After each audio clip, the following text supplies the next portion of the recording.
Right ఇక phone tapping కేసులో arrest అయిన అదనపు ఎస్పీలు భుజంగరావు తిరుపతన్నకు గాంధీ ఆసుపత్రిలో వైద్య పరీక్షలు పూర్తయ్యాయి. కాసేపట్లో మెజిస్ట్రేట్ ముందు హాజరుపరచనున్నారు. ఫోన్ ట్యాపింగ్ కేసులో నిన్న భుజంగరావు తిరుపతన్నను అరెస్టు చేసిన పోలీసులు ప్రణీత్ రావుతో కలిపి ఆ రాత్రంతా బంజారాహిల్స్ పోలీస్ స్టేషన్లోనే ఉంచారు.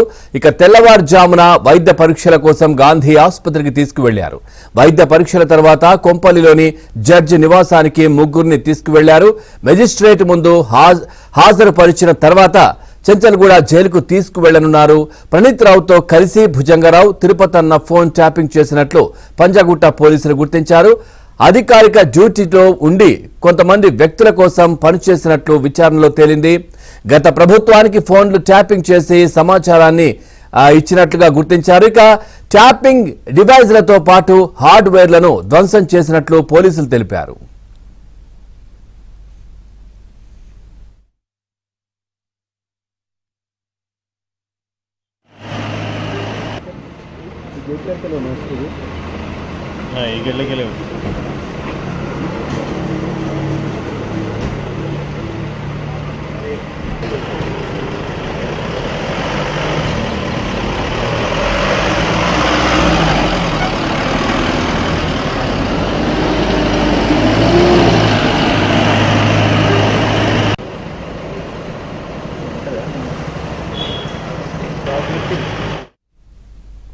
రైట్ ఇక ఎస్పీలు భుజంగరావు తిరుపతన్నకు గాంధీ ఆసుపత్రిలో వైద్య పరీక్షలు పూర్తయిన అనంతరం ఇటు ఏదైతే మెజిస్ట్రేట్ ముందు కూడా వారిని హాజరుపరిచినట్టుగా తెలుస్తోంది. వీటికి సంబంధించి పూర్తి సమాచారాన్ని మా క్రైమ్ కరెస్పాండెంట్ శశి అందిస్తారు. శశి, పూర్తి సమాచారం ఏంటి దీనికి సంబంధించి?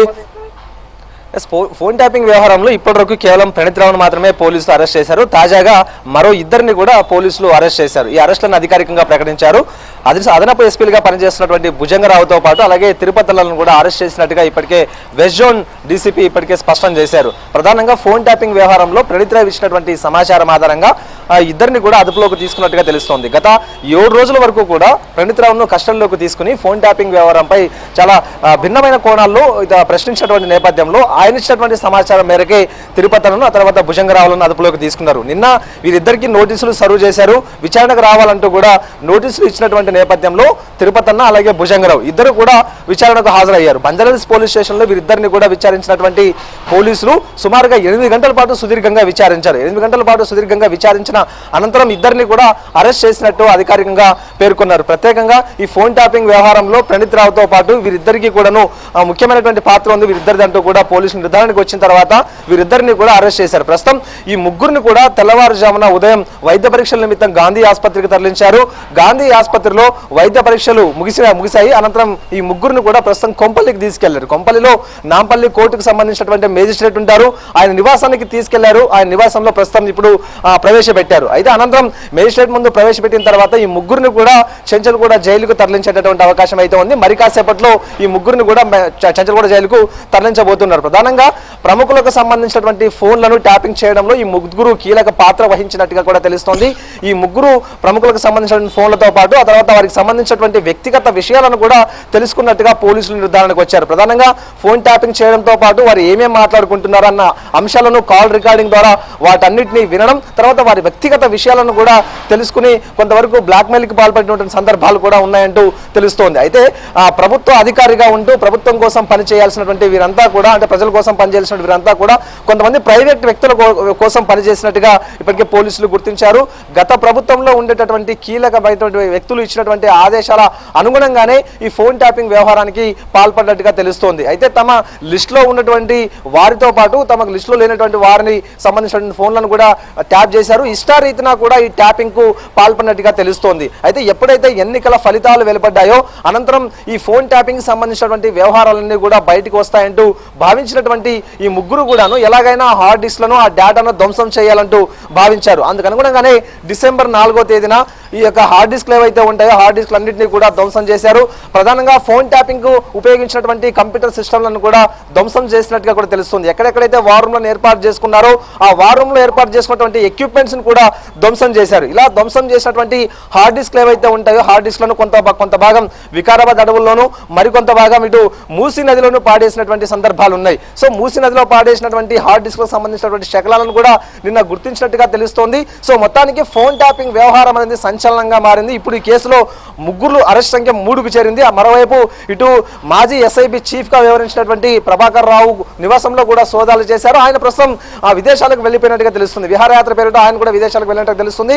ఇంకా మరికొంతమంది ఇళ్లలో కూడా సోదాలు చేసే అవకాశం ఉంది. మరికొంతమంది కూడా నోటీసులు సర్వ్ చేసి వారిని కూడా విచారణకు పిలిచేటటువంటి అవకాశం అయితే ఉంది. ఇందులో మాజీ ఎస్ఐబి చీఫ్ ప్రభాకర్ రావును కూడా అరెస్ట్ చేసేటటువంటి అవకాశం కూడా లేకపోలేదంటూ కూడా చెప్పుకోవచ్చు. ఖచ్చితంగా ఆయన ఆదేశాల మేరకే ఈ వ్యవహారం అంతా నడిస్తే మాత్రం ఖచ్చితంగా ఆయన్ని కూడా అదుపులోకి తీసుకుని అరెస్ట్ చేసేటటువంటి అవకాశం అయితే ఉంది. ఇదొక అంశం అయితే ఎస్ఐబిలో ప్రత్యేకంగా ఒక సైన్యాన్ని ఏర్పాటు చేసుకుని ఈ ఫోన్ ట్యాపింగ్ వ్యవహారం అంతటికీ కూడా ప్రణీత్రావు పాల్పడినట్టుగా తెలుస్తోంది.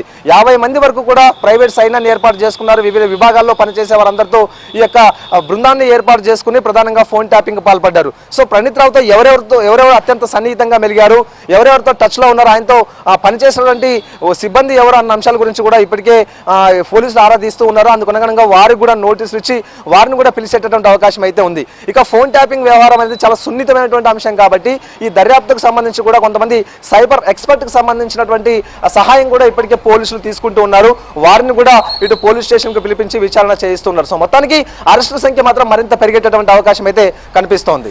రైట్ శశి, ప్రధానంగా ఈ ఆరోపణలో ఇప్పుడు అధికారులు మాత్రమే అరెస్ట్ అవుతున్నారు, అధికారులను మాత్రమే అదుపులోకి తీసుకునే సంఘటనలు కనిపిస్తా ఉన్నాయి. అట్లాగే దీంట్లో పొలిటికల్ హస్తం కూడా ఉందని మొదటి నుంచి కూడా తెలుస్తోంది కదా. గత ప్రభుత్వ హయాంలో పెద్దలు చెప్పిన విధంగా ఇవన్నీ చేశారు, ప్రతిపక్షంలో ఉన్న పార్టీలకు సంబంధించినటువంటి నేతలకు సంబంధించి ఫోన్ ట్యాపింగ్లని. సో ఇంకా లింక్ దొరికింది అనుకోవచ్చా? అప్పుడున్నటువంటి ఏదైతే రాజకీయ నాయకులు బడా లీడర్లకు సంబంధించి లింక్ ఏమైనా దొరికిందా? ఇంకా కొంచెం వెయిట్ చేయాల్సిన అవసరం ఉంటుందా? ఎట్లా ఉంటుంది? ఫోన్ ట్యాపింగ్ వ్యవహారంలో మాత్రం పోలీసులు అత్యంత పకడ్బందీగా ముందుకు వెళ్తున్నారంటూ కూడా చెప్పుకోవచ్చు. ఎందుకంటే మూలాలను వెతికేటటువంటి ప్రయత్నం చేస్తూ ఉన్నారు. ప్రధానమైనటువంటి కారణం ఎవరు, ఎక్కడి నుంచి ఆదేశాలు వస్తే వీరంతా కూడా ఈ ఫోన్ ట్యాపింగ్ కు పాల్పడ్డారు, ప్రధాన సూత్రధారి ఎవరు అన్న అంశాల గురించి నిగ్గు తేల్చడానికే ఈ ఫోన్ ట్యాపింగ్ వ్యవహారంలో చాలా లోతుగా దర్యాప్తు చేస్తున్నట్టుగానే తెలుస్తోంది. అందుకనే ఈ ప్రణీత్రావును 7 రోజుల పాటు కస్టడీకి తీసుకున్నటువంటి సమయంలో ఏ ఒక్క రోజు కూడా అంటే సమయం వృధా కాకుండా విచారించినట్టుగా కూడా తెలుస్తోంది. అయితే ఆయన ఇచ్చినటువంటి సమాచారం ఆధారంగా లింకులను కూడా మీరు చెప్పినట్టుగా లింకులను కూడా తీస్తూ ఉన్నారు. ఎక్కడెక్కడ నుంచి సమాచారం అంతా వచ్చింది, ఎవరెవరికి ఇదంతా కూడా వెళ్ళిందన్న అంశాల గురించి ప్రధానంగా ఇప్పటికే కొన్ని వాట్సాప్ కు సంబంధించినటువంటి చాటింగ్లు కూడా బయటకు వచ్చాయి. ఇందులో ప్రైవేట్ వ్యక్తులతో పాటు మరి అలాగే బీఆర్ఎస్ నేతలకు సంబంధించినటువంటి కొన్ని చాటింగ్లను కూడా బయటకు వచ్చాయి. బీఆర్ఎస్ కు సంబంధించిన కొంతమంది నేతలు ఇటు ప్రణీత్రావుకు ఆయా కాంటాక్ట్ నంబర్లను పంపించడం, ఆ తర్వాత పలానా వ్యక్తుల ఫోన్లకు సంబంధించినటువంటి ట్యాపింగ్ చేయమంటూ వారు ఆదేశాలు ఇచ్చినటువంటి సందర్భంలో అలా కూడా ఈ ఫోన్ ట్యాపింగ్ చేసినటువంటి సందర్భాలు కూడా ఉన్నాయి. సో ఈ దిశగా పోలీసులు దర్యాప్తు చేస్తూ ఉన్నారు. మీరు అన్నట్టు కేవలం పోలీసులు మాత్రమే కాకుండా ఇందులో రాజకీయ నాయకులకు సంబంధించినటువంటి హస్తం కూడా ఉంది. మరోవైపు తమ నియోజకవర్గాల్లో కావచ్చు, లేకపోతే తమ పార్లమెంట్ పరిధిలో కావచ్చు, ఇలాంటి పరిస్థితుల్లో అక్కడ ఉన్నటువంటి కీలకమైనటువంటి వ్యక్తుల ఫోన్లను ట్యాప్ చేయడం ద్వారా వారిని దెబ్బ కొట్టొచ్చు అన్న భావన నేపథ్యంలో కొంతమంది ప్రణీత్రావు సహాయం తీసుకున్నట్టుగా కూడా తెలుస్తోంది. సో అలాంటి అంశాల మీద కూడా ఇప్పటికే దృష్టి పెట్టారు. ప్రధానంగా రాజకీయ నాయకుల అంశాల మీద కూడా ఇప్పటికే పోలీసులు దృష్టి పెట్టి అందుకు అనుగుణంగానే పకడ్బందీ వ్యూహంతో ముందుకెళ్తూ ఉన్నారు. ఖచ్చితమైనటువంటి సమాచారం లభిస్తే రాజకీయ నాయకుల మెడలకు కూడా ఉచ్చు బిగించేటటువంటి అవకాశం అయితే కనిపిస్తుంది. వారిని కూడా అదుపులోకి తీసుకుని విచారించేటటువంటి అవకాశం అయితే ఉంది. ఇక బయట వ్యక్తులకు, ఆ తర్వాత బీఆర్ఎస్ నాయకులకు ఈ ఫోన్ ట్యాపింగ్ వ్యవహారంతో సంబంధం ఉంటే వారిని కూడా అరెస్ట్ చేసేటటువంటి అవకాశాలు అయితే స్పష్టంగా కనిపిస్తూ ఉన్నాయి. ఫోన్ ట్యాపింగ్ వ్యవహారంలో ఏ ఒక్కరిని కూడా వదిలిపెట్టమంటూ పోలీసులు ఇప్పటికే స్పష్టంగా చెప్తూ ఉన్నారు. పవన్.